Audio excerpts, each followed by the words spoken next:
Chase Thomas podcast. My nephew needs me to record. See, I already hate it. I hate it. All right, hello. Welcome back to another episode of the Chase Thomas podcast. From still the aforementioned Chase Thomas coming to you live from Knoxville, Tennessee, Everything School HQ. Joining me down there in Decatur, Georgia, my good friend, fellow University of North Georgia alumni, Matt Green. Matt, good evening, sir. How are you? Good evening, sir. It's good to be back with you. Is it?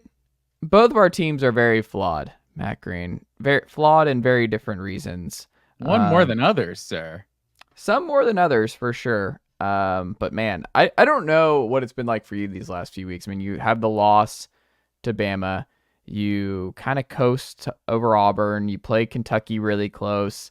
And then Mississippi State just bombs away with Levy and company with the true freshman quarterback and the Georgia secondary looking pretty rough. I don't know. I just think but we'll get into all of it. But I don't know. It seems like the narrative coming out of week 7 here is that I've just reading so many pieces today and the reactions and what I saw yesterday is that, it's the NFL. Everything I'm hearing is like the college football is now more like the NFL. It's any given Saturday. And I just don't really buy that in a lot of ways. I think people are they're jumping around where it's like NIL, and we're starting to see that some dominant teams are just not as dominant before. And I'm like, I don't know if it's necessarily that, because I just think there's just a lot of bad offenses. And I think that's one of the things. Quarterback play is really bad this year across the board. I think defenses and defensive lines are just winning so much. Like, I think these offensive lines are bad in a lot of spots. Like South Carolina's offensive line's bad. Obviously one of the worst in the sport. Kentucky's offensive line. You're just projecting Tennessee onto the rest of college football. No, I don't know. I don't look at any of this, because you look at Ohio State, Will Howard, not an elite guy. Dylan Gabriel at Oregon, not an elite guy.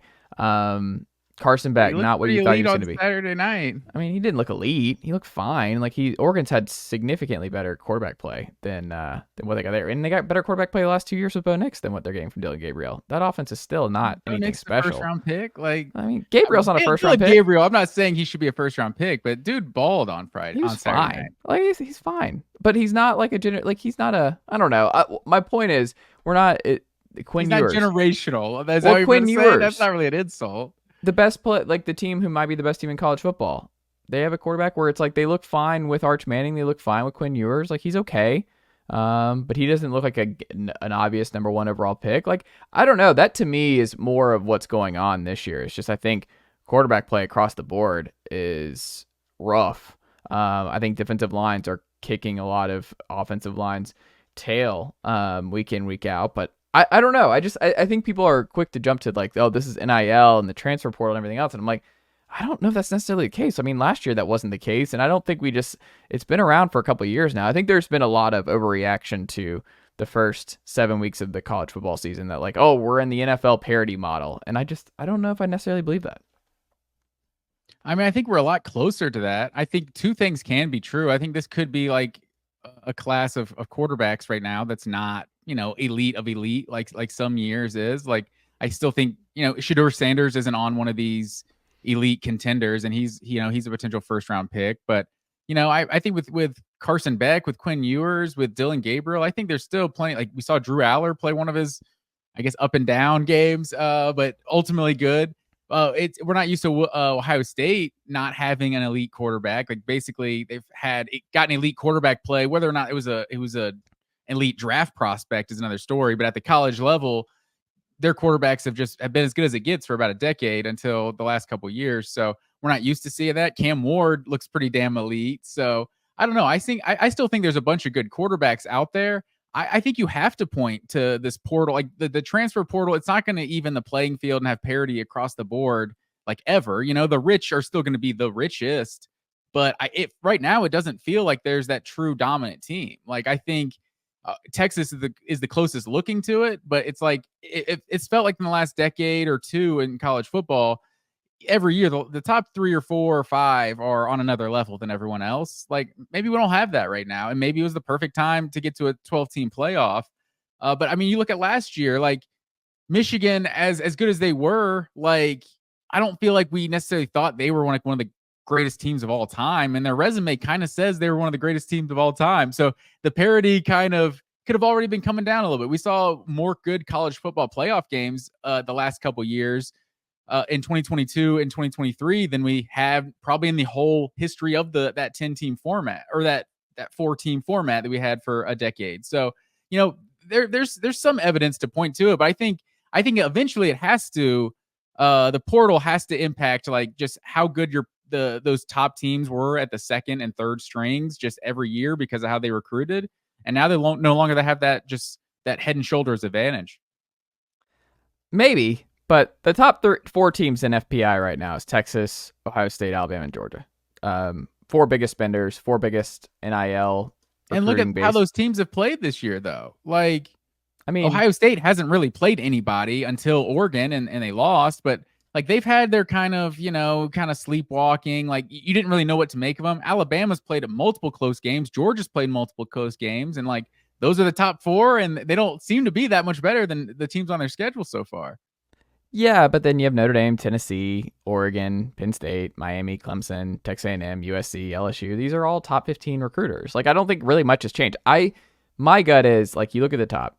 Quinn Ewers, take him or leave him. Will Howard, step down. I mean, I guess he's a step up from last year with McCord, but clearly just not what we've seen with Fields and Stroud and JT Barrett and so many guys before him. Carson Beck, worse than he was a year ago. Jalen Milroe, the highs are great. The lows are really bad. He's an up and down guy. Jackson Dart, up and down. Let's not overreact about Carson Beck too much. That's like let's pump the brakes on that. Well, no, it's just he's not a universal number one, QB1. Like Shedeur Sanders right now is QB1 if you look at a lot of mock drafts. I'm just saying Carson he's not Beck's still a projected top 10 pick. Like he was never not in all drafts. One. No, he's fallen. I don't know. He's been all over the place. So Carson Beck, we'll see where he ends up. But my point is he's not as good as he was a year ago. And part of that's just Lab McConkey and Brock. I'm just saying it's debatable. Sure. But what my broader point is Notre Dame 5-1. They're in the top 6 in FPI. They have a quarterback. They don't throw downfield. Their offensive stuff. They lost at home to Northern Illinois. Drew Aller been okay. Dylan Gabriel okay. Nico has not been good. He's been really bad the last 3 weeks. Cam Ward should be the Heisman favorite. Cade Klubnik getting a little bit better, but they're not playing really anybody. A&M, they've been fine with Marcel Reed or Connor Wegman. My point is, it's just not a lot of star power, and I just think there's just a lot of kind of flaws with all these things, but I don't know if it's necessarily just NIL and portal. I just think it's a down year for a lot of units. Like I just think there's a lot of change. You look at the change at the top, a lot of coaching movement this offseason. I mean, that could be part of it. I don't know. I wouldn't overthink or overreact, I guess, is my broader point to where college football is right now. Is I guess what I'm getting at. So let's just let the whole season play out, and if there will be some dominant teams, because this whole any given Saturday stuff that I'm hearing from a lot of folks of like, oh, you have to show up every single Saturday, and I'm like, well, I mean, just Vanderbilt's just a little bit better. I mean, you can not show up and still beat Auburn at home if you're you can kind of sleepwalk. Why is Vanderbilt a little bit better? Yeah, but Vanderbilt's a little bit that for sure. Vanderbilt is a better because I think they're a little bit better because they're utilizing the portal though. Yeah, for sure. They also brought in a lot of coaches. They brought in basically the whole offensive side of the ball for New Mexico State. So that's, I mean, it's a smart move and it's paying dividends for them this year. I don't know. My broader point is like Utah, who we had in the preseason top 4, Cam Rising, not healthy and not good. It's over. So that changes the narrative for the top 4. I don't know. You had Penix last year. You had Bo Nix. You had Quinn Ewers, who was better last year. You had Carson Beck, who was better last year. You had Jalen Milroe down the stretch, who was better last year. J.J. McCarthy, who was better than what Michigan had last year.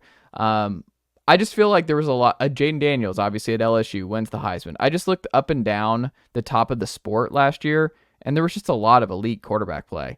You didn't even name Caleb Williams either. And Caleb Williams, excuse me. Yeah, like it was just a lot more star power at the top of the sport. I just don't think they're part of the reason that it's an any given Saturday type deal is I don't think there's a lot of good quarterback play. I don't think there's a lot of good offensive line play, and I don't know why that is, but I think it's far more complicated than just NIL and transfer portal. I think there's a lot of. It could be. I mean, yeah, there's a lot of factors, but I think the portal has to be the number one factor because we talked about how this is going to kill the G5 really, like in terms of like their ability to sustain success because when they have some good players like they're going to get poached by those lower D1 teams. And so I think there's a case that those, 30th to 50th best teams in the country are just a little bit better right now than they once were. And also like 10 to 15 right now feel a little closer to those top 5 teams than they have in recent years too. Yeah, I mean, but Boise, sustainable. Like Tulane went through a coaching change, and they're projected to go 9-3. Staff and Willie Fritz moves on, and they're still running with Summerall from Troy. So I don't know. I think it's starting quarterback right now. Like if not for the portal. I mean, what I'm saying is it can be sustainable. Just you have to hit the coaches. There's just a lot more. You need a lot more luck. You need a lot more. High profile scouting. You got to hire the right guy. You got to bring in the right people. Like it's just, I think it's a case by case, and I just look at every school differently. And I don't know. I just think let's hold off.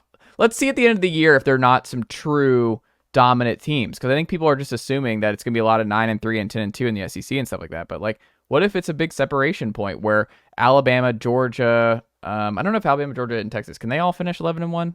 I guess not, right? Is there a path?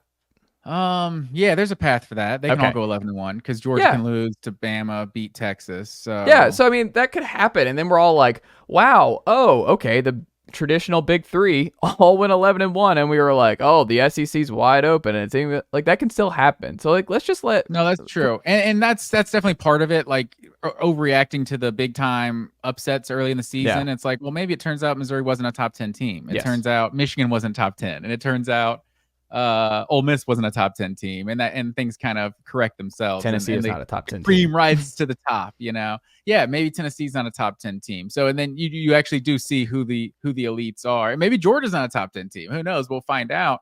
But yeah, I think you put Taylor Green on that Boise State team. We might have 2,000-yard rushers right now on Boise State with Taylor Green and Ashton Genty. It'd be I don't know. It might take away too much of Ashton Genty. Part of like his Heisman love is he's just a one-man band. That man, the way he stands up in the back is legendary stuff.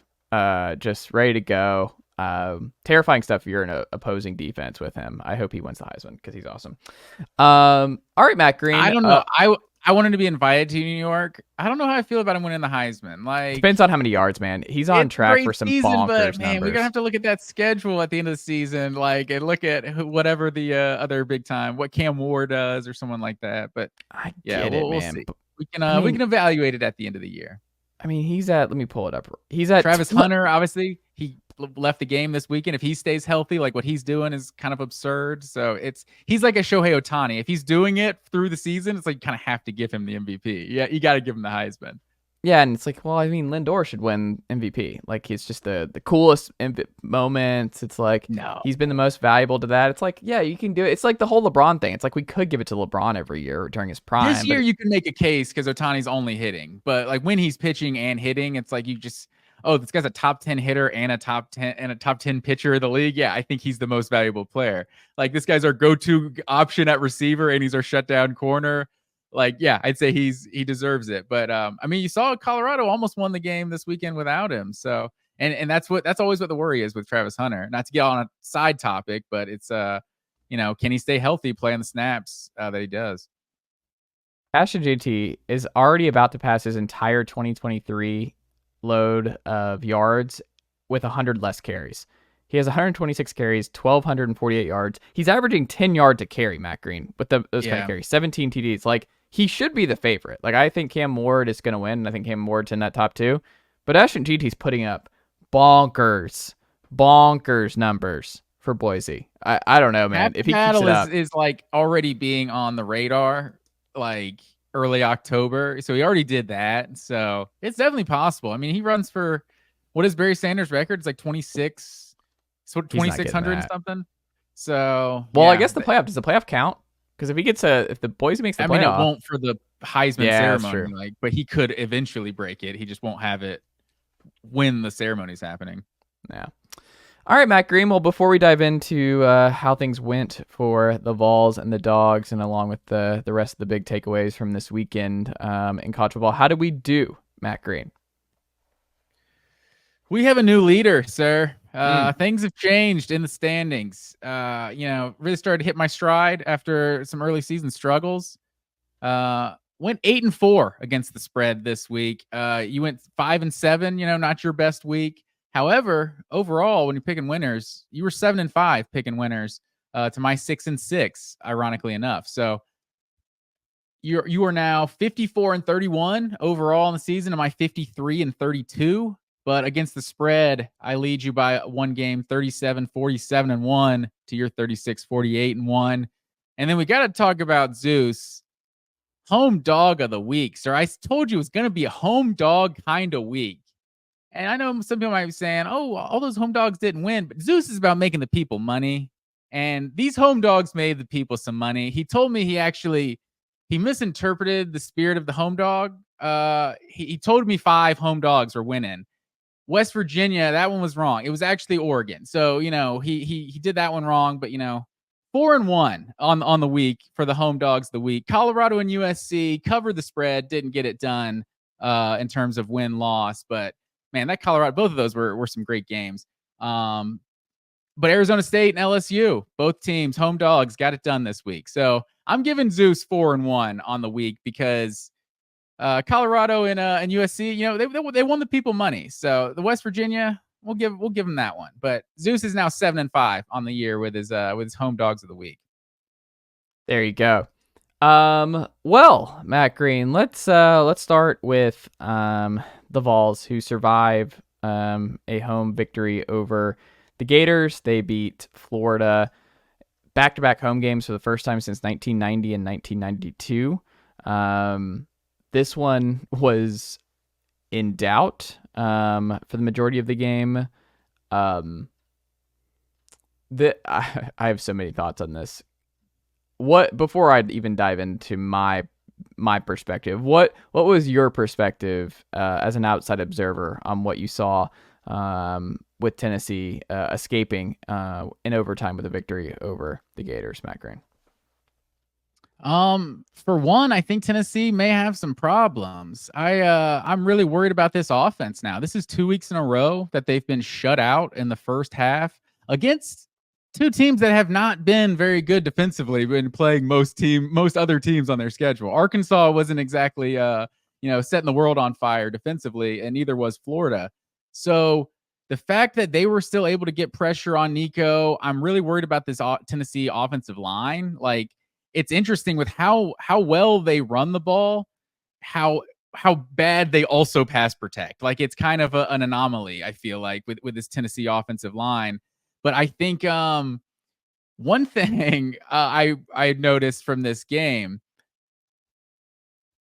what sort of deal with the devil has the Tennessee football team made with opposing teams' quarterbacks, sir? So Graham Mertz gets hurt in the third quarter of this one. I think that really changed the game. I think if Mertz doesn't get hurt, I think Florida probably wins this game. It's funny. Me and my brother are watching this game, and I couldn't even finish the sentence almost. I was like, well, one of the bright sides of playing a 2-quarterback system is, the one guy gets hurt, the other guy isn't rusty, so he's ready to play, and it's gone. And it throws an interception very first play of that drive. So that really, I thought killed Florida. But you look at Graham Mertz got hurt in the third quarter of this game. Taylon Green got hurt in the fourth quarter last week. Oklahoma benched Jackson Arnold at halftime of that game. NC State has since benched Grayson McCall at quarterback. That's the 4 Power 4 teams that Tennessee's played this year, and all of them have had issues with their starting quarterback. So I think it's interesting to see what this team is. Also, I've officially issued an apology for or retraction for my Josh Heupel, my 2023 take on Josh Heupel of him choosing the wrong quarterback. I think there's a reason why Nico never sniffed Joe Milton's starting quarterback position. I think he was nowhere near as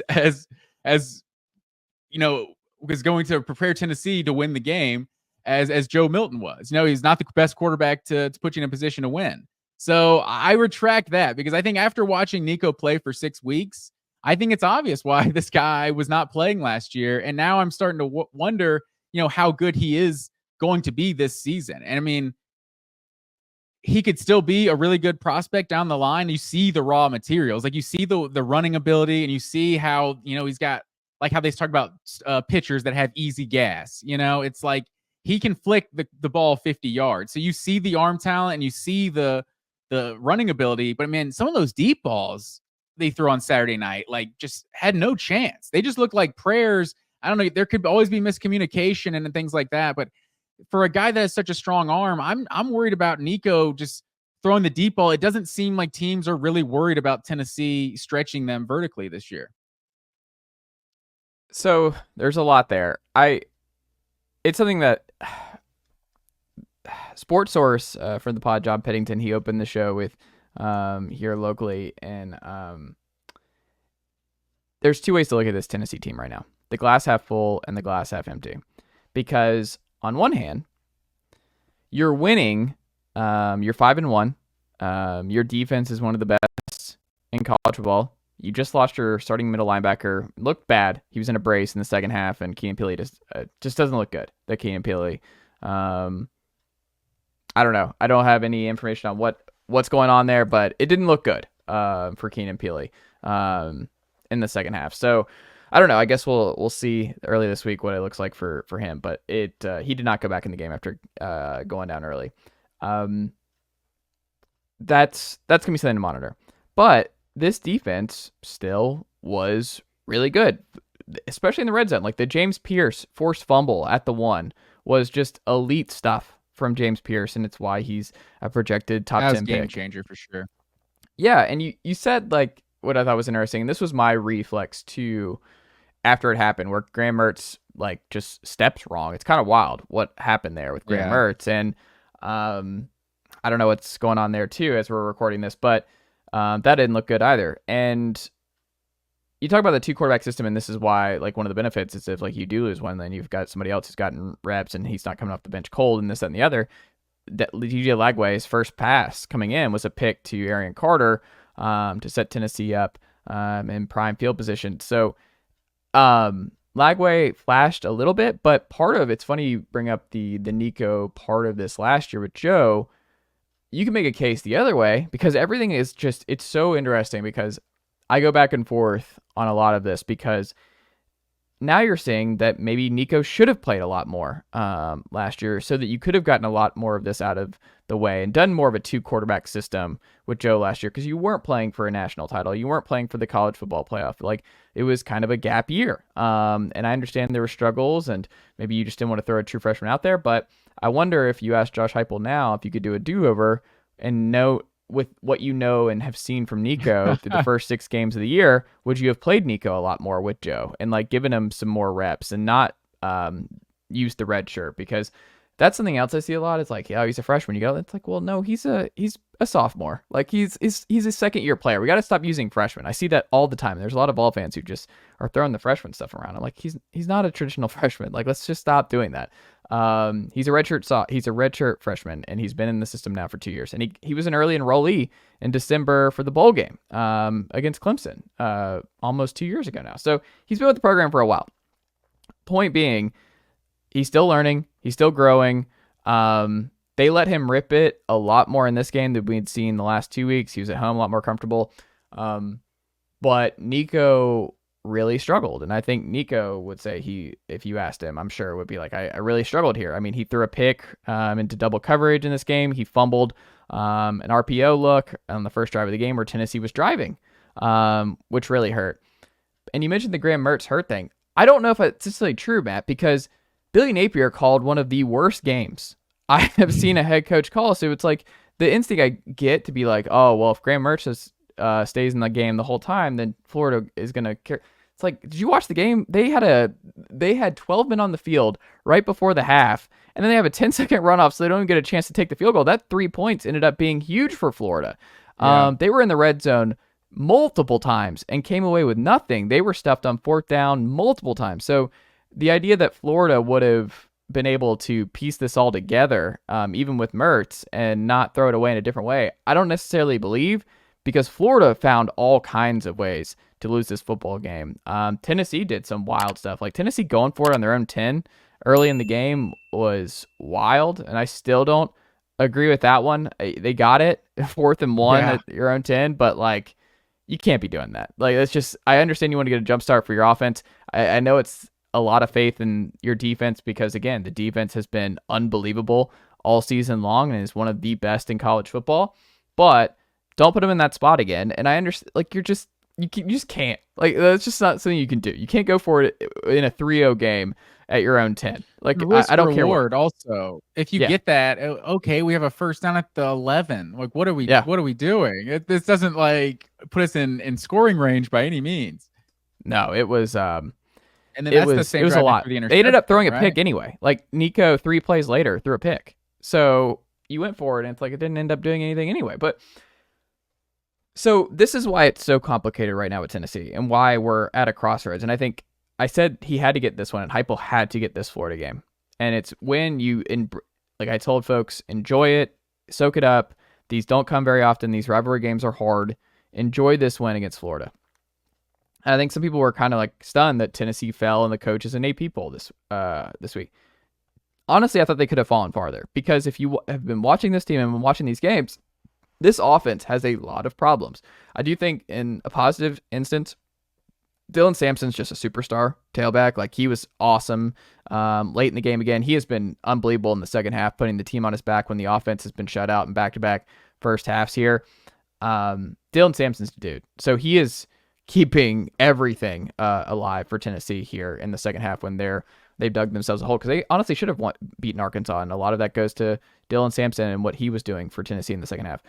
The offensive line got better. I think Lance Hurd settled in at left tackle. I think he got better as the game went on. And I think for him, those struggles last week, my gut is now that it's just he needed reps, like not playing for close to a month. Like now, like the 5-star talent's coming out. He was really good on some lead blocking, pulling stuff for Sampson. I think he's going to be okay. John Campbell, he had a rough game at right tackle, and I'm curious what happens there. I think he accounted for 3 penalties alone for Tennessee, so I wonder if there's more rotation there at right tackle, but I think Lance Hurd is going to be okay. Cooper Mary's still great at center. Receivers, I think, did better, like Chris Brazzell and Squirrel had good games for Tennessee. I think that was encouraging. Chaz Nimrod had a rough game. I don't know, like there were some misses. You talk about those deep shots. Like part of what I struggle with in my rewatch this morning, like some were Nico, some of them were receivers, but he was close. Like there were some where it's just the ball just needs to be a little bit over here or a little bit. He missed some guys, but he's getting like it's close. He's getting closer, and those are hard passes to make. But like part of the issue is you're in a CFP chase. The offense is just really, really struggling, and you just kind of want to see more easy stuff for Nico. I just feel like he's all over the place, and they just have to work on getting him settled in, whether it's more side-to-side stuff and then take less shots down the field. I think the middle of the field stuff has been hit or miss there. I mean, he threw the pick in the middle of the field this week. He's got to clean up the turnovers. Like he has 6 turnovers in his last 3 games. Like that's Heupel quarterbacks and what Heupel wants. Like I think Hendon Hooker had 5 total interceptions his entire 2022 season for Tennessee. And this offense, the passing game has to get into gear if you're going to have even a chance against Alabama on Saturday, because Tennessee's not favored. I think Bama's favored by 3 as of this recording going into Tennessee this weekend. Bama's defense has all kinds of problems. You saw that against South Carolina. South Carolina should have beat Alabama this Saturday. I have no idea what to make of Alabama, Tennessee. My early instinct here a week out is Bama should win this game.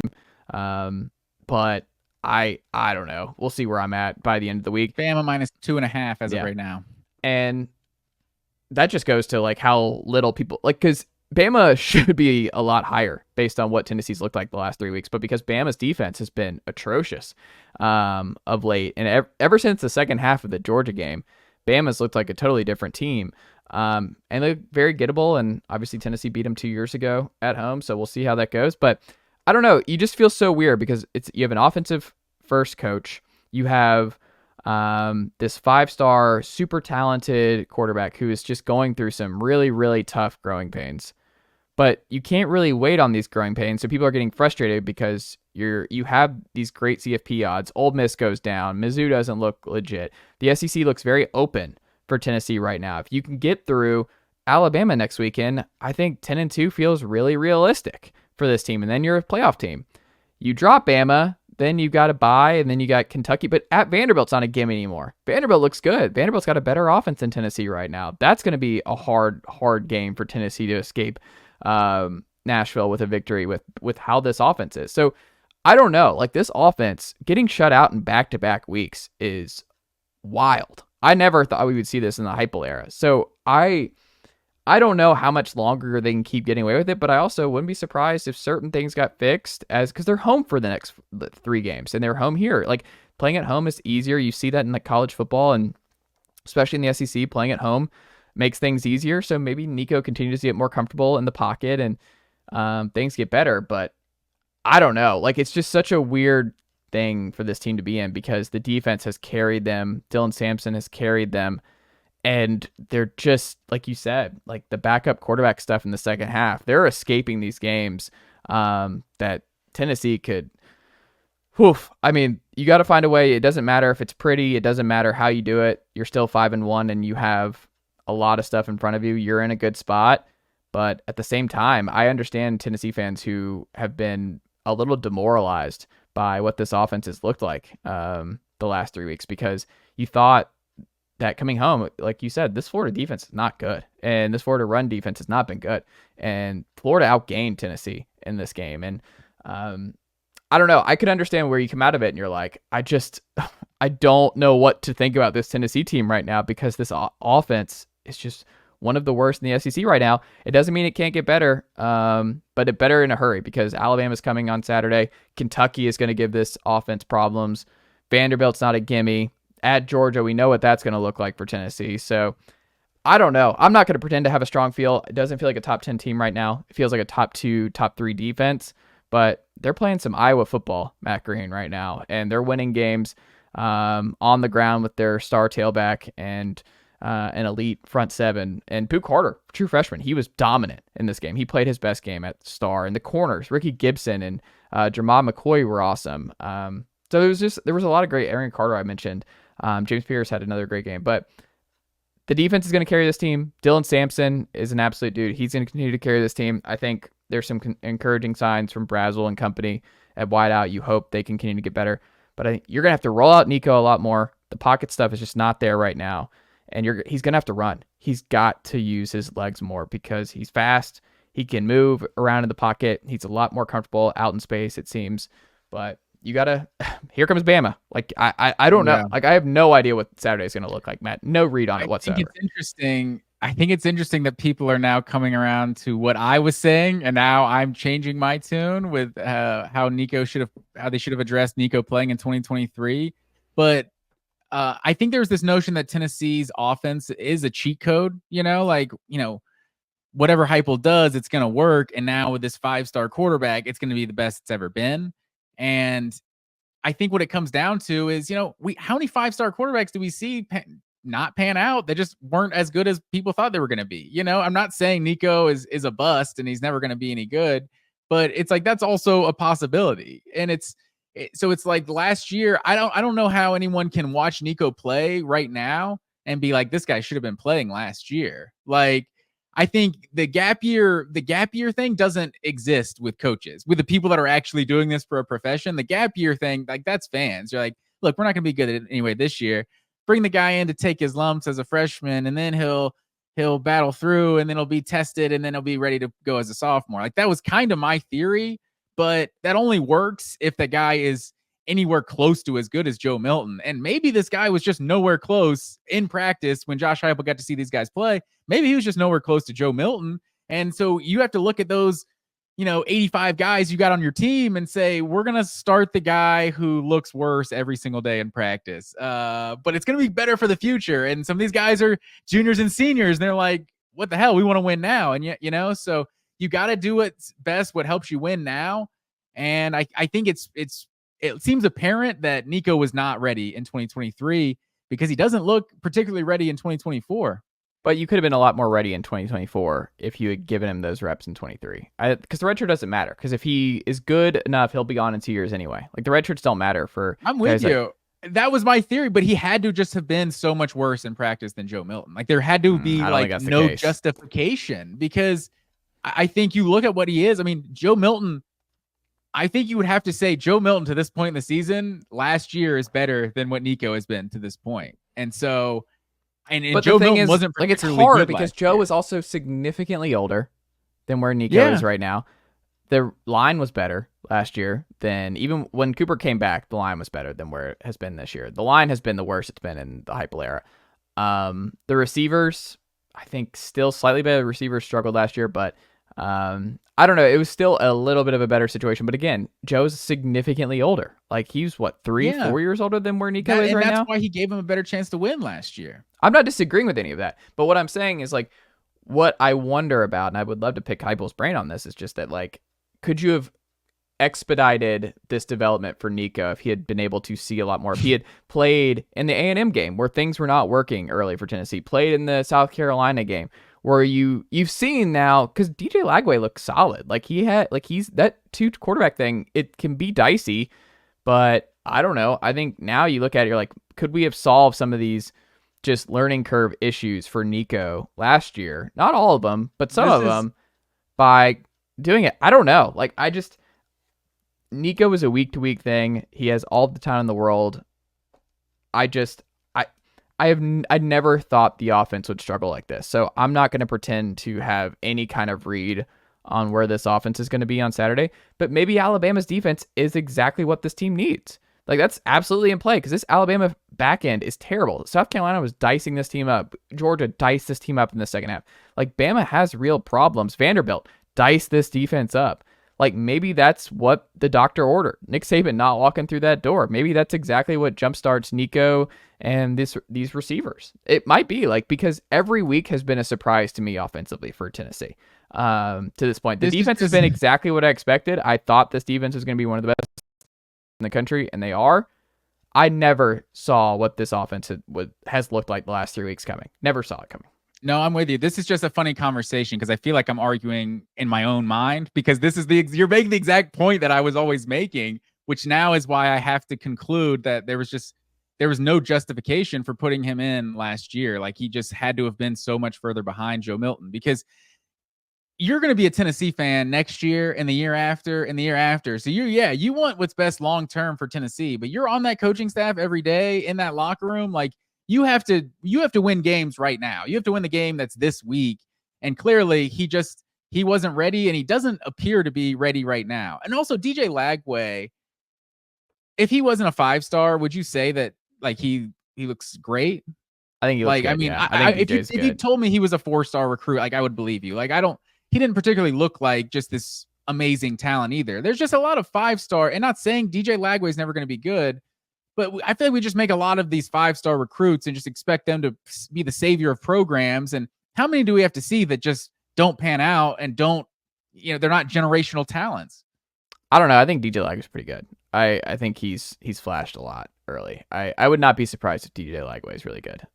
Yeah, he definitely could be. I'm not saying he's not, but he just, to this point in his career, that dude's got a cannon. I don't know. I just wouldn't be surprised. Like DJ Lagway has some flashy stuff. I don't know. We'll see. We have a long way to go, and he's in a terrible situation right now at Florida. And that's like the way to end it. It's just coaching malpractice by Napier and company. Like that was a terrible, terrible game. Florida had every opportunity. I just wonder what Tennessee fans would look like if a couple things go differently for Florida. Like the runoff, like I talked about, there's just getting stuffed in the red zone multiple times. I feel like the obviously James Pierce makes the play to strip Graham Mertz, but I feel like ultimately that feels more like a inflicted error. Like you got to hold on to the ball at the goal line, and I can't put that on Billy Napier. I'm not talking about now. I'm talking about the 3 points ended up being a gigantic difference maker. Before the half for sure. Yes. And Florida had that whole thing about their special teams, right? Yes. The mats, and they know where all 11 players go.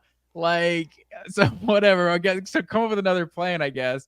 But they were confused about because I looked at my dad and I was like, I think it's a runoff. And my dad and I were talking about it. I'm like, what are they discussing? That's it. It's the end of the half. Like they don't get it over. If it's on Florida, it's over. Yeah, I was thinking the same thing.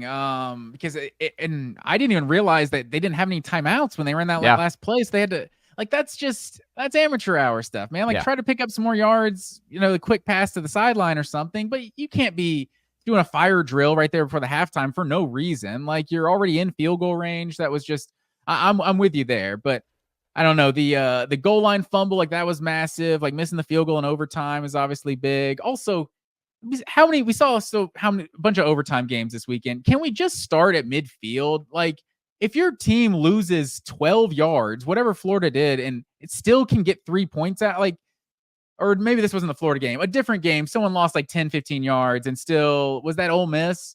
And still hit a field goal. Like, you lost yardage. You shouldn't be able to score any points. Like, I wish overtime periods would start at the 50 instead of the 25. Yeah. That's just a side note. Yeah, I don't know. We'll see. But ultimately, Tennessee 5-1 has everything that they want to accomplish still in front of them, but the offense has to get fixed. You have to be honest, and part of the honesty here is just the offense is just really, really bad right now outside of Dylan Sampson, and that's just got to get cleaned up. And like I said, Bama might be the recipe. I never thought I would say that about a Tennessee-Alabama game, where it's like, we just got to get to Alabama's defense, and that's when the lights can come on for this offense. But that's kind of where we're at, because I think this Alabama defense is one of the worst Tennessee has seen this year.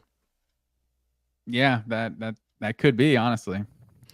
Next up, your Georgia Bulldogs, Matt Green. They survive another Saturday where the students leave early. And we'll see what that means for Kirby Smart. What are we talking about with the students leaving early? The Georgia fans are bringing the noise. I thought they responded to Kirby Smart's criticisms. When I was watching that game, first few possessions of that game, like, that place was jumping. And honestly, unfortunately, it did stay loud for 4 quarters because it was kind of a game for 4 quarters. But you want that game to be the quiet game in the 4th quarter, actually. But no, I thought Georgia fans definitely responded. I don't know. Where are you getting this information that the fans were leaving early? Well, it was a picture. It was one of the beat writers sent a picture of what it looked like in the corner of the end zone. It wasn't dark yet or anything like that, but yeah, it was, there was a lot of dispersing, in Sanford in that corner spot. I forgot where it was, but I'll find it after the recording. But maybe that's what Kirby's end goal was here. We got to make this interesting. We got to keep fans in the seats here in the second half. So we need to, Malachi, Bolden and company, I need you to let some stuff go over your head here, because we need to make this interesting in the second half, because Mississippi State, they torched that Georgia secondary, and Georgia's had problems now, obviously with the Alabama game and this one. I don't know. Is that your biggest worry right now, is that this Georgia secondary, a lot of talent, but the results have not really been there? I think teams have found a sneaky, weird amount of success of throwing on this Georgia team this year. I'll say this. So I see your show rundown here where it says Georgia survives, and I was listening to, I think, the Cover 3. They're like instant reaction. They're like, one of the biggest things we learned was how some of these top teams played in wins. Oh, like Tennessee, Alabama, and Georgia.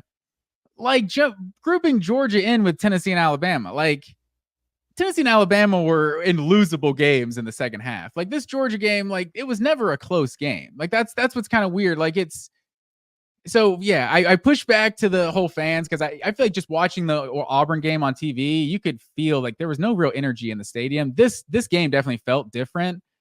But like, you look Georgia's at 63rd in opposing quarterback rating. They're 39th in passing defense to hold. Yeah. I think that's legit for sure. I more than the secondary, I worry about just getting pressure on the quarterback. Like, there is no pressure in this game. There's been in previous games where Georgia hasn't. I mean, Georgia's sack numbers are decent to this point in the season. They're not like bottom of the SEC like we've honestly seen it some years. I think last year they were near the bottom of the SEC in sacks. But yesterday, but even when they're not getting sacks, they're usually getting some pressure.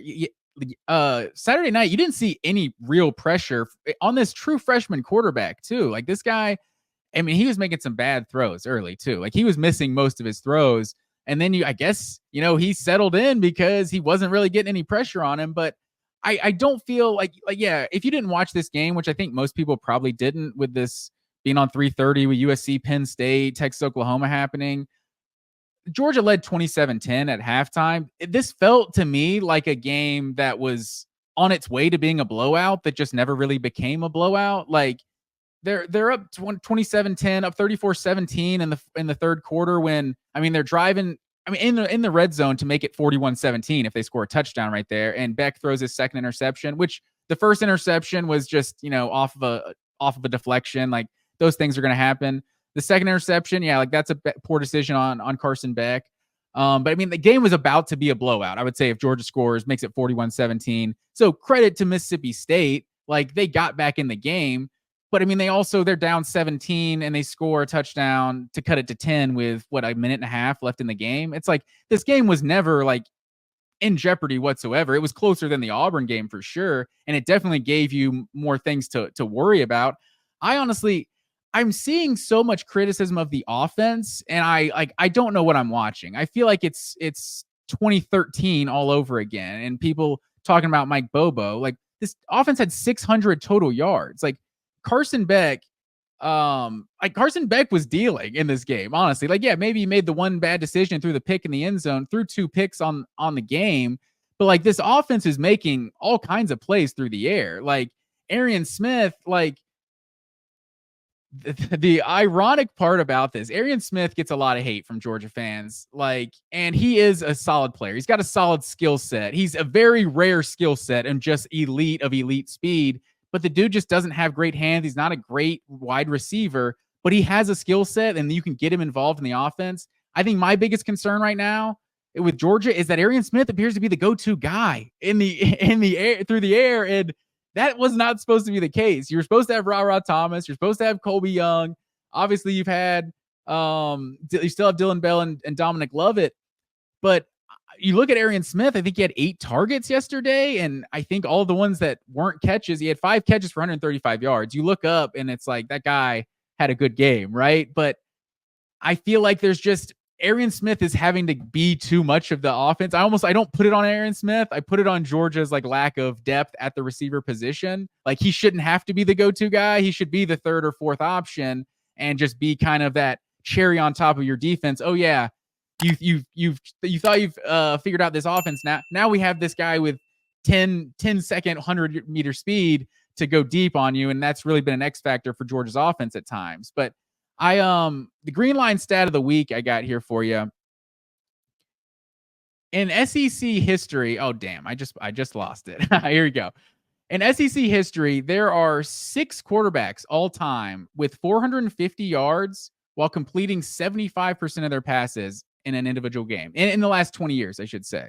6 quarterbacks: Johnny Manziel, Dak Prescott, Joe Burrow, Matt Corral, Bryce Young, and then Carson Beck on Saturday. So Carson Beck was dealing, like, throwing, maybe made 2 or 3 bad decisions. He threw the ball 48 times. Like, Georgia used to not win games where the quarterback is throwing 48 times. So I would say the biggest thing I'm concerned about with Georgia is, can this team run on anybody? Because this running game has just not been that consistent. Like, you saw they had to throw bubble screens to Trevor Etienne just to get him the ball out in space, because he's not really able to get much going just running the ball traditionally. So I think the fact that Georgia can win games when their running game is kind of shut down, like, obviously you don't want they didn't necessarily shut him down. Georgia ran for 150 yards. It just, part of that is a 50-yard run by Anthony Evans, which still counts. But in general, it doesn't feel like Georgia's able to just get that push and run the ball how they've wanted to in the past. But they're still able to have 600 yards because they're able to do it a different way. So I look at this Georgia offense that they're still coming into their own. Like, you haven't seen Georgia play a complete game. And I feel like I've heard people say that. And it's like, you know who else you haven't seen play a complete game? Teams who aren't complete teams. If you're not a complete team, you usually don't play a complete game. So at this point, you've seen Georgia, and that Clemson win, that's 6 weeks ago at this point. It's looking better and better each week. This Clemson team scores 40 or 50 points on basically everyone they played, and Georgia held them to 3. So I think that result still matters in terms of what this defense is. Like, what they went the first 3 or 4 games without giving up a touchdown. Like, I'm like, a little alarmed by a true freshman throwing for 300 yards and the number of deep plays where they just beat corners one-on-one. Like, I think that is alarming. But I think at the same time, like, this Georgia offense, I think, is still, like, very capable of playing with anybody in the country. And I mean, you've still seen the defense, have their good moments. So I don't think this was just the 41-31, I think, looks closer, but I don't think any Georgia fan was ever really worried about this. It's just Georgia fans watch games through a different lens. They're not watching the Mississippi State they're not watching Georgia play Mississippi State on Saturday. They're watching Georgia play Mississippi State and trying to, associate that with how this is going to play versus Texas, So that's really what it comes down to. Georgia fans, they're watching their team. They're like, this doesn't look like a national championship team right now. And I think that's fair, but that doesn't mean they're not still one of the title contenders. Can we rule it out that it's Bobo's fault? I would hope so at this point. Like, they had 600 yards of offense. I think 700 is when the fans really start getting comfortable with Bobo. Yes, so, man. Big Sun, though. Big Sun at center. Oh, yeah. Drew Bobo, he's looked good the last couple weeks. I'm just saying he's huge. He's a lot bigger than his father. I was looking at his size. I'm like, okay, Drew Bobo's huge. I thought you were talking about the sun. I'm like, was it a sunny game? What are you talking about? Yeah, it's true. But yeah, Drew Bobo, I was like, that's like my biggest fear. I'm going to put it, I don't even want to put it out there. The sun, are you like Howie from the Benchwarmers? The sun's not your friend? No, I was saying my biggest fear is Drew Bobo having like some sort of messed up snap in a big situation and then people blaming Mike Bobo for it, because they like to blame Mike Bobo for anything. Like defense gives up 30 points and somehow it's Mike Bobo's fault. Hey, look. You got to bring it back to Bobo somehow. Well, Matt Green, that we'll see. I think obviously Saturday, huge games for both of our teams. It is a gigantic Saturday for both of our teams with Georgia going to Texas and Tennessee obviously hosting Alabama. What's your gut now? Like, we have the Wednesday preview show, but on Sunday night, what's your read? Do you feel like Georgia is well positioned based on what you saw from Texas, or are you pretty nervous about the Dogs going to Athens? Or going to Austin, Going to Austin. I think you got to be super nervous as a Georgia fan. I think the one I think kind of, silver lining is, seeing Oregon, Ohio State this weekend. It's like, obviously Oregon's the home team. It's like, I think there was the notion that Ohio State and Texas were separating themselves as like the elite teams in the country. And I think you saw Saturday, okay, maybe Ohio State's not head and shoulders above everybody. Maybe it's Oregon. Maybe it's Oregon and Ohio State. Who knows? But it's like we haven't necessarily seen Texas playing against anyone we really like respect on a national level. Like, what they do have is two huge game atmospheres they've played in. But Oklahoma and Michigan are those teams literally like don't even have offenses, it appears. Like, so I think that's the one thing, kind of silver lining, is I don't necessarily think we know what Texas is made of completely because we don't have anyone that really push them in any way. But I think at the end of the day, they've still been the most dominant team in college football to this point. Like, they've been the team that just with all the chaos going on in college football, like they've been the one that has been kind of immune to it. So I think with Oklahoma, this Oklahoma game, like, I don't think Oklahoma really, I mean, I guess we can move into Oklahoma at some point, but I just think if you're a Georgia fan, Georgia still is capable of playing with anyone in college football, but Texas has been the best team to this point. So it'll be a tough win to get on the road, but what is Texas? I think like a 3.5 point favorite to this point at this point in the week. So we'll see, but I don't know. The gut, you can't be too confident right now if you're a Georgia fan. The Mississippi State did give Texas a pretty like close game for 2 or 3 quarters. Like, there is that also silver lining. But yeah, I mean, I guess we simply don't necessarily know how good they are to this point, even though they look really good. Absolutely. Let's go. Let's see. Let's go. You want to do Oregon? Like, let's get Oregon, Ohio State out of here. What did you see from Oregon's last second victory with escaping Autzen Stadium with a dub over the Buckeyes on Saturday night?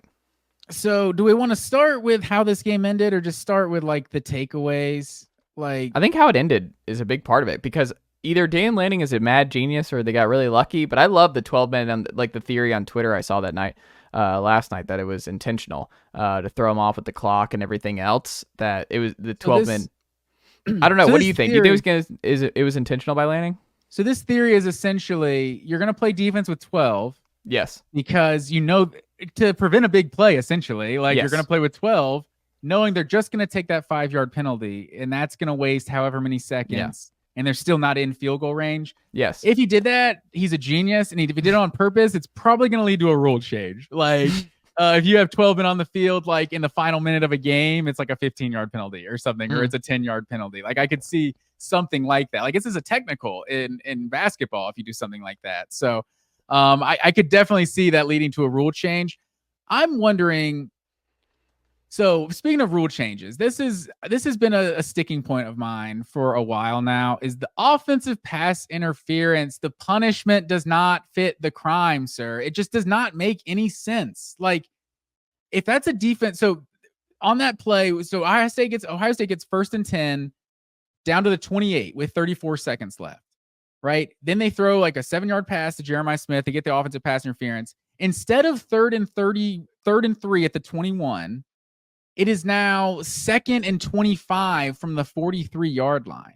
Like if that's defensive pass interference and it's an incomplete pass, instead of 3rd and 10, it's now 1st and 10, 7 yards up. Like the idea that this just derailed their entire drive. Also, was that offensive pass interference? Like those two dudes are hand to hand and it's like right at 5 yards. Like I don't see that how that's offensive pass interference personally, but in my book, the punishment of that should be it's an incomplete pass. For one, like that you didn't get the completion, you lose the down. Maybe you throw 5 yards on there, like 5-yard penalty, loss of down. Like it just should not derail the entire drive for an offensive pass interference. The way defensive, you can interfere 40 yards downfield and it's a 15-yard penalty. Like those two rules just are not equal to me. But I'm looking at it. So that play, the ball ended on that offensive pass interference. The play before that's an incomplete pass, right? And then there's the offensive pass interference. There's 22 seconds left when that play ends. There is 16 seconds when they finally snap the ball on the 2nd and 25 that they end up having it back at like the 43. I don't understand, and maybe a rules expert, maybe this was correct, but why would the clock be running when the previous play to that offensive pass interference was an incomplete pass? Like that's 6 seconds that Ohio State doesn't get back. Like I think that's a massive, for one, like the rule is the rule, whatever, it moves them back to the 43. But I don't know that was actually like the correct way that the clock was supposed to work in that situation. I think there's a reason Ohio State was not ready for the clock to be running. And I mean, that's 6 seconds. Like that changes the game. I feel like my biggest thing in this game when I watched it, like for one, Ohio State's probably favored. If these two teams play again, like Ohio State's probably favored by like 2 points. Or is it like Oregon, Washington State or Oregon, Washington last year where they just keep beating them and you're like, but Oregon was favored the second time again, weren't they? And they lost again. But what I'm saying is that might just keep happening here. No, it's I think Oregon possible. might be better. And it goes back to my Will Howard. I've said it all year. Like I think Oregon or Ohio State's loaded everywhere except at quarterback. Like Will Howard, I wonder, to your point, do you think he thought he had more time with the question with the clock and everything else? Because he decides to go and he looks up and like running in the middle of the field and going as far as he did. You had a timeout. Like that's what drives me nuts in this spot is like if you're going to take off the middle of the field, like someone had to be, because we have helmet comm now, right? Like up until 15 seconds, like someone should have been in your ear, like Chip Kelly or whoever, like go down at 15. Like if you go down after a couple seconds, like you have to have an internal clock where you're like, look, we have a timeout. Don't feel like you have to throw one up, whatever. If there's nothing downfield or whatever, there's not a quick throw, go run, pick up a couple yards, but go down, call timeout because we have one. I just don't understand how that happened because he kept going and I hate it for the kid. I felt bad for him because he knew when he was going down, he was like, he went up and he was like, oh yeah, no, you're well past 0 seconds at that point. It wasn't even close. That I don't know. It's yeah. tough I mean to watch. that one's tough at the end. You know, I mean it's not close in the grand scheme of things, but like it is pretty damn close. You know, if he just goes down a couple seconds sooner. I'm saying it was like 3 seconds at least of 0 time. Yeah, you got to be. I don't think at that point you could be confused about the clock. Yeah. Like whatever, you could be confused from that 22 to 16 second range, but like at the end, you knew you only had like 6 seconds when that last play was getting run. So that was tough. I feel like just my takeaway from this game is like I don't think we can draw conclusions to this game. It's like I have one conclusion. Are you ready for a conclusion, Matt Green? I just don't feel like Ohio State got stopped. It's like they just ran out of time. It's like we kept playing for 70 minutes. We might have a different winner. 80 minutes, we might have a different winner. It's like these are just two superly evenly matched teams. Like And Evan Stewart, like I told you, if Oregon was going to win this game, Evan Stewart needed to be a bigger part of it. And I mean, Evan Stewart had himself a day. You're missing one key element that we do know coming out of this game. If you get caught spitting on your opponent in front of an official in a replay era where there's cameras everywhere, they're going to see it and you're going to get tossed. That was wild. Like, cause I was like, I looked over and it was like a while watching Tennessee and like it was a trending thing. And I look at it, I'm like, there's no way that's the reason he got tossed. And you look at it and you watch the video up close and the official's right there. And it's in whatever K it's called. Just up close right there. You see it. What are you doing? Who do you like? You're not getting away with that. Why are you doing that? Why are you doing that? And don't spit at a guy with a visor, man. It's not even going to get in his eyes. What are you doing? Like, not that I'm pro spitting in people's face, but also you're leaving evidence on the visor and it doesn't actually get in his face. In front of the official, all he had to do, the Ohio State player just turned to the official and was like, what? Obviously, right? Yeah. Like, what are we doing? My thing is, not that I'm defending the spitter here, is spitting an ejectable offense? I mean, it's like more out of bounds than some of these targeting that like, oh, you tackled a guy 2 inches too high, you're out of here. So there's no room in the game for that. It's like there is no room in the game for spitting. So I understand it. It's like more ejectable offense than that. Like punching someone in the nuts, I feel like is always one for me. That's like, okay, there's no room. Like that's ejectable. But like spitting, like Bill Romanowski, how many games would this guy have been ejected from? He couldn't spit in people's face. Like, did he ever do that? Is that a thing? I'm sure Bill Roman. I don't know. He's a crazy person. You're just throwing that out there. Bill Romanowski is just out here retired. What are you doing? I don't think I made that up. Romanowski was a crazy guy. But I could be. Who knows? But I'm sure people spit in people's faces. They're getting ejected every time. I'm not defending the spit. It's just like I thought it was a 15-yard penalty, and it's just like a stupid thing to do. Oh, there is a thing. Bill Romanowski, Shannon Sharp talked about it 9 months ago. It was in the news. He was fined. Romanowski in 1997 was fined $7,500 for spitting on Stokes. There you go. I knew I wasn't Good call. making that up. I'm never going to question 1997 Denver Broncos knowledge from. Hey, dude, those late 90s Broncos, those were my squads for sure. There you go. Next up, Matt Green. So I want to group this together, and I know you want to talk LSU Ole Miss because it was your favorite game of the day. But Ole Miss 1-2 in the SEC, Vandy 2-1 in the SEC play now. I mean, can you imagine telling us that before the season that Vanderbilt was going to win 2 of their first 3 SEC games and Ole Miss was going to lose 2 of their first 3 SEC games? No, that's wild, especially knowing that that Vandy was going to have Alabama on top of that. But yeah, I think is Vandy going bowling? Oh, without a doubt, man, they have to, right? What are they 4-1 right now? Let's see here. They are 4-2. 4-2, yeah, because they lost to UNLV too, right? Yeah. Okay. Wow. Oh, right. No, that was last year. And they lost to Georgia State. That's who it was. Georgia State. Yes. So they're 4-2, but I mean, they have Texas. They have Ball State here, so they'll get to 5.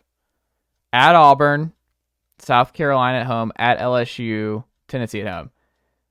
I think they do too, but it's I mean, it's tough. Easy.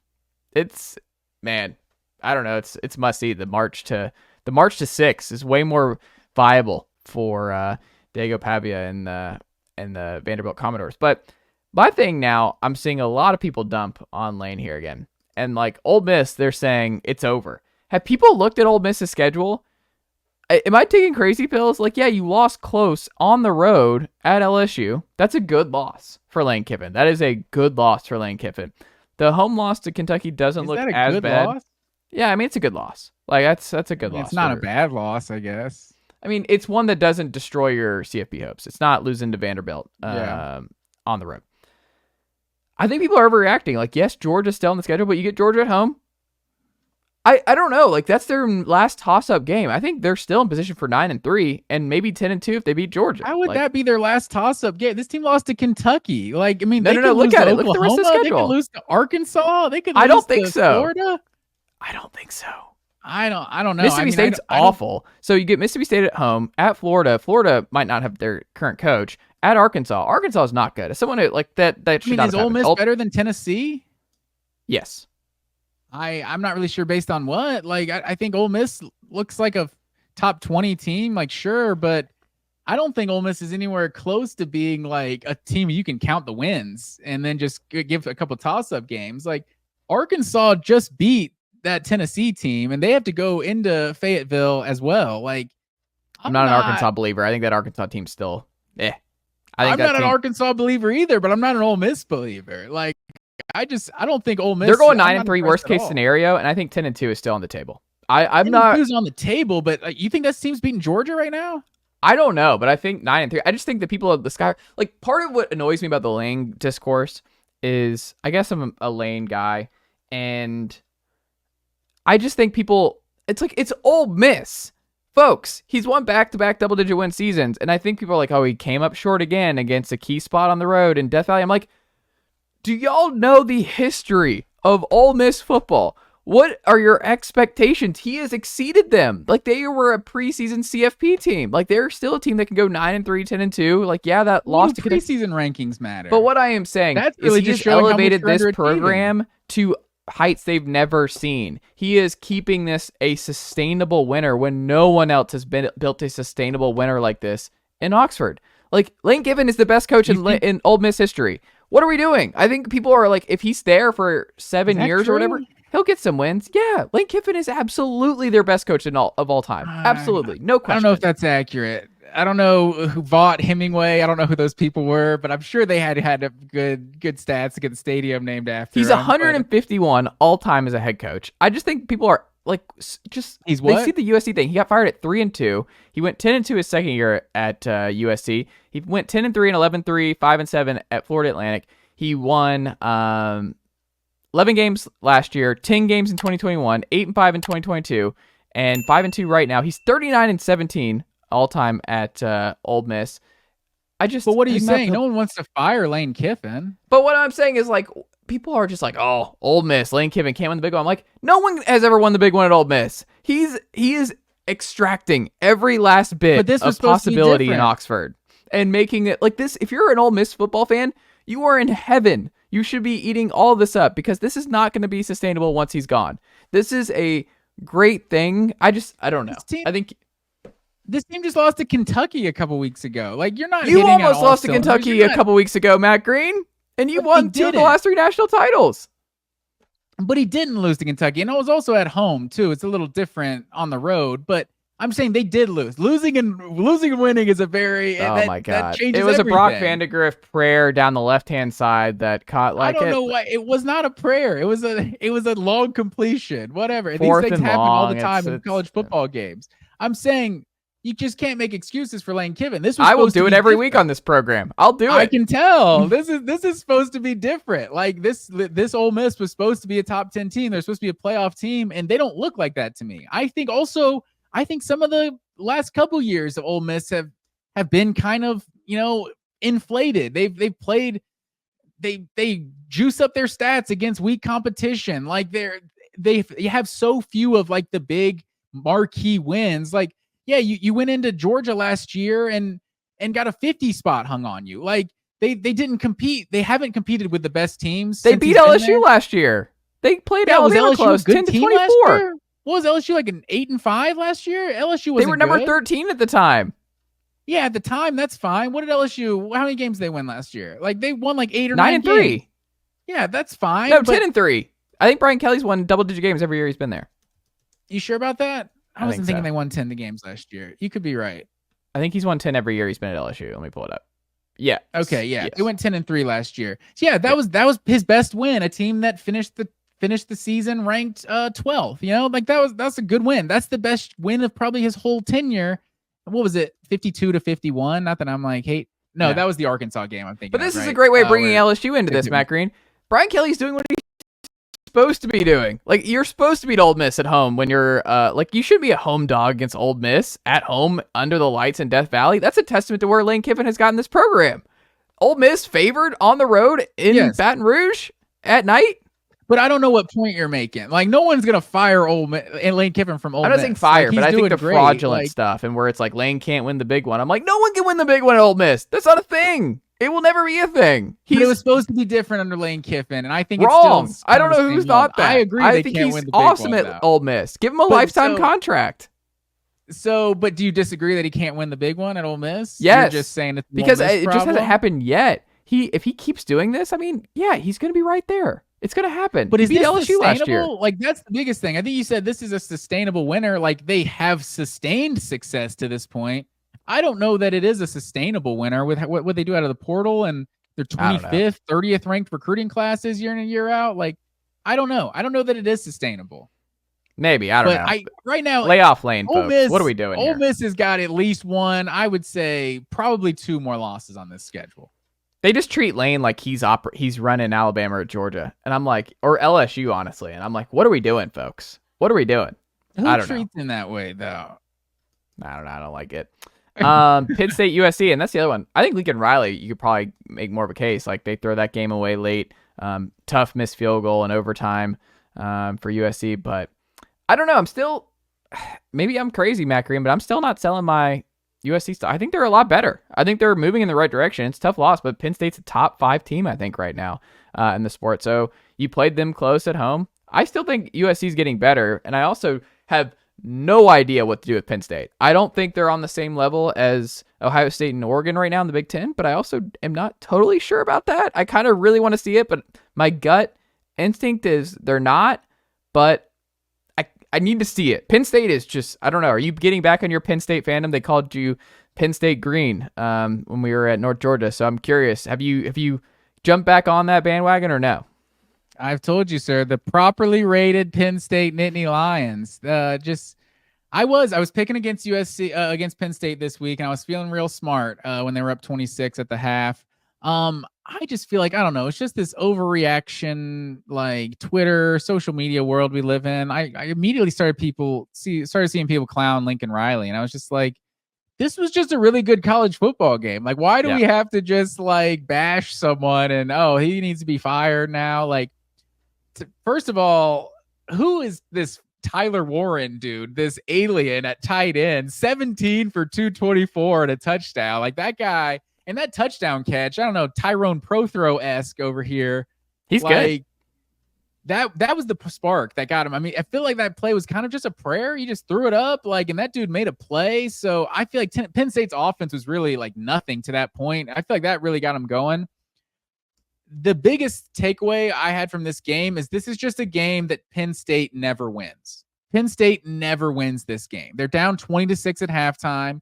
Allen and Singleton had 26 for 82 on the ground, like 3 yards a carry pretty much. USC outgained them 189 to 118 on the ground. USC won the turnover battle 3-1. And what did Drew Aller go for like 400 yards? And they have the final drive to force overtime, like where Drew Aller had to make some plays on 4th down. Like, this is just not a game Penn State wins in the past. So if I'm a Penn State fan, I don't care. Yeah, can we beat Oregon? I don't care. Can we beat Ohio State? I don't care. This is just a great win for Penn State. Like USC, like you were saying at the start, and I was saying last week, USC is a Big Ten team. Like, they're built like a Big Ten team. They have a solid defense. Like, they play a physical brand of football. Like Miller Moss, like they got up. I felt like things were going perfectly to schedule in the first 2 quarters of this game. But, Penn State, I think, is a better team, and they made more plays at the end of the day. But I don't like look at this game as an indictment on USC or Lincoln Riley or anything. I just felt like we watched a really good college football game. I agree. Final one, and we'll wrap up here. Bama, South Carolina. This was wildly entertaining. It's another one where it's like, are you more optimistic about Shane Beamer coming out of this game? Are you less optimistic about Kalen DeBoer?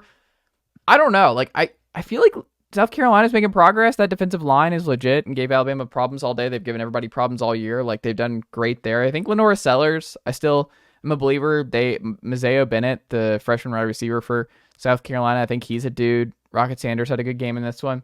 I don't know. I think if they had a decent offensive line, even an average one, like they have one of college football's worst, if they just had an average offensive line, I think the South Carolina team would be pretty good this year. I don't know. I'm buying a lot of, I've already sold all my Kentucky stock, but I'm buying some South Carolina stock cautiously. I don't know if you are or if it's an overreaction to these last couple of weeks, but I mean, they should have beat LSU. I think they've had a pretty good year. I think all things considered, I think South Carolina fans should be kind of optimistic about where things are headed right now, right?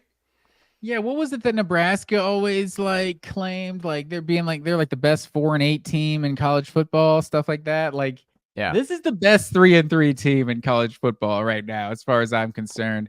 Yeah. I think that the biggest thing is this defensive line is just absolute monsters up front. Like, they just abused Alabama's offensive line. Kyle Kennard just was living in the backfield essentially. I don't know.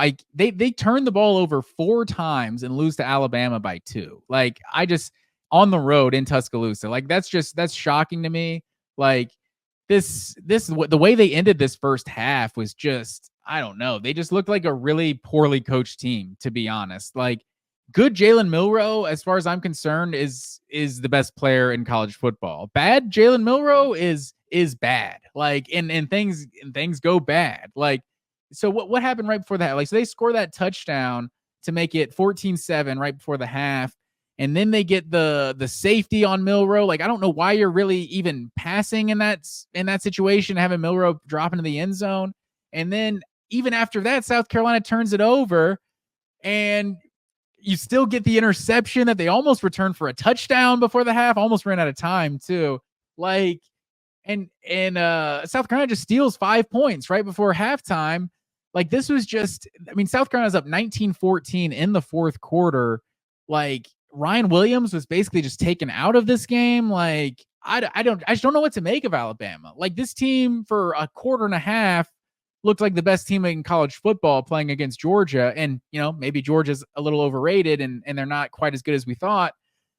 But also, like, can 2 things be true? Like, can Georgia have, Georgia could either have solved the blueprint on how to beat Alabama in the second half of that game, and Vanderbilt and South Carolina are doing the same thing, or Georgia and Alabama just neither are as good as we thought before the season started. I guess both of those things can be true, but I don't know. I would be very concerned if I was an Alabama fan, because obviously you're still sitting there, 5-1, like everything in front of you. But this team, I don't know. They don't feel very sharp. And if going into Knoxville next week, I'd be a little concerned if I was Alabama.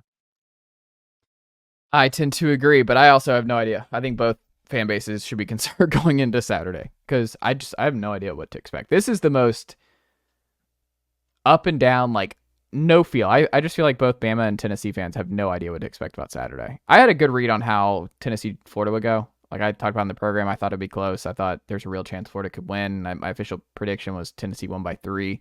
Not a surprise. You could tell me anything happens in this Tennessee-Alabama game on Saturday, and I believe you. And I think the same is true for for Texas-Georgia. Matt Green is. I think you could very easily sell me on Georgia winning and Texas winning this game in a multitude of ways. I think they're a lot more even than people think. And I think it could go a lot of different ways, but I'm very excited to see them both play out. But I just think, especially with Tennessee and what I've seen, and what I've seen from Bama too, I have no idea what to make of this game. Yeah, I'm with you. I mean, South Carolina holds them, like, Justice Haynes and Jam Miller really able to do nothing on the ground. Like, we know this Tennessee defensive line is one of the best in the country. It was a crazy thought to have, because you're Georgia and you have all the 5 stars, but South Carolina's defensive line might just be significantly better than Georgia's. And that's definitely why they played Alabama. And they played Alabama much differently. And so I think Tennessee can probably recreate that against Alabama, and they're also playing at home. And so I would be surprised if they can shut down your boy Dylan Sampson in this running game. But I don't know. Guess with Nico and Jalen Milroe, like, I have more confidence in Jalen Milroe than Nico to this point. But I don't know. I think you're right. I think just about anything can happen in that one. Absolutely. All right, Matt Green. Well, that's all I've got. Anything else you want to roll through here before we wrap up here on a Sunday night? Yeah, I think October 12th, that was the date that the folks circled before the season started, and man, that day delivered. It was all the big games. We had 3 overtime games and just a bunch of games coming down to the wire. Colorado, Kansas State was crazy there at the end. But yeah, it just every week this sport delivers. Georgia, Texas, Tennessee, Alabama, the doubleheader next week. I'm juiced for it, man. I love it. Also, can I say one more thing? Mm-hmm.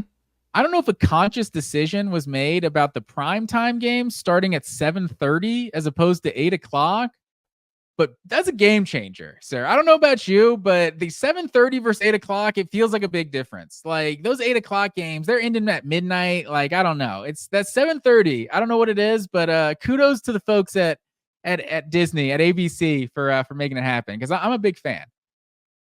Can't agree. I hate these night games. Tennessee's played 3 straight night games, and I'm glad they're at 3:30 on Saturday. But it's better than 8, right? 7 o'clock, 7:30. I don't know. They're all terrible. I don't want any more night games the rest of the year. I'm not kidding. I'm so over it. The midnight, almost midnight, like working on stuff and everything. No, I want. It's over. I can't stand it. I can't stand that prime time for SEC now is night games, not the 3:30 slot. I hate that they devalued the 3:30 for the. I don't know that that's true yet. I don't know that.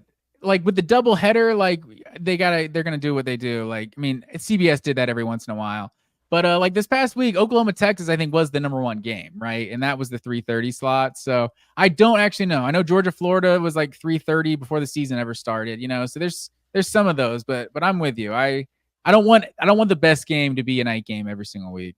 No, can't have it. Matt Green, always a pleasure, and I'll talk to you in a couple days. Yes, sir. Nicely done, nephew. The Chase Thomas Podcast. Hell yeah.